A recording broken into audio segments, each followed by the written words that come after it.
ஏய் நேக்கு ஒரு நாளைக்கு கவர்மெண்ட் உத்தியம் கிடைக்க முடியாது அன்னைக்கு வச்சுக்கிறேன் உன்னை.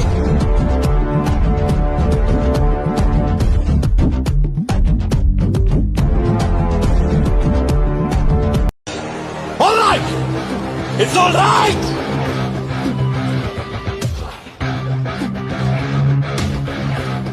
ஆரம்பிக்கலாமா? That's a rule in this jungle. எவன் பஸ் இருக்கானோ அவனை எவ்வளவு தடுக்க முடியாது. திரும்பவும் ஆரம்பிக்க ஸ்கிராச்ல இருந்து. நாளைக்கு டே 1.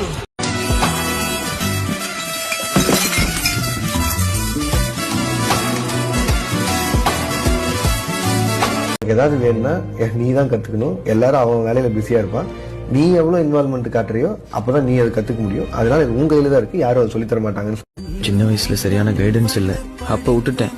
இப்ப படிக்கணும்னு உட்கார்ந்தாலே டிஸ்ட்ராக்ட் ஆகுறவங்களுக்கு நான் ஒரு சீக்ரெட் சொல்லட்டுமா? இந்த 1% ரூல். தூக்கம், ஸ்க்ரோலிங்னு இதுக்கப்புறம் டிஸ்ட்ராக்ட் ஆகுறோம்னு கவலைப்படவே வேண்டாம். எதுவுமே பண்ணாம இருக்கிறதுக்கு 1% இம்ப்ரூவ் பண்றது எவ்வளவோ மேல். நீங்க இதை பண்ணும்போது ஃபாலோ பண்ண வேண்டிய சில விஷயத்த நான் இப்ப சொல்றேன். ஃபர்ஸ்ட், நிறைய கவர் பண்ணணும்னு நினைக்காம 1% ஒரு நாளைக்கு இம்ப்ரூவ் பண்ணு. இது உங்களை எக்ஸாஸ்டடா ஃபீல் பண்ண வைக்காது. 2, பிளானிங் அண்ட் ப்ராக்ரஸ்ல தெளிவா இருந்தீங்கன்னா நிச்சயமா இம்ப்ரூவ் பண்ணலாம். 3, 1% ஒரு நாளைக்கு இம்ப்ரூவ் பண்ணா ஒரு வருஷத்துல 3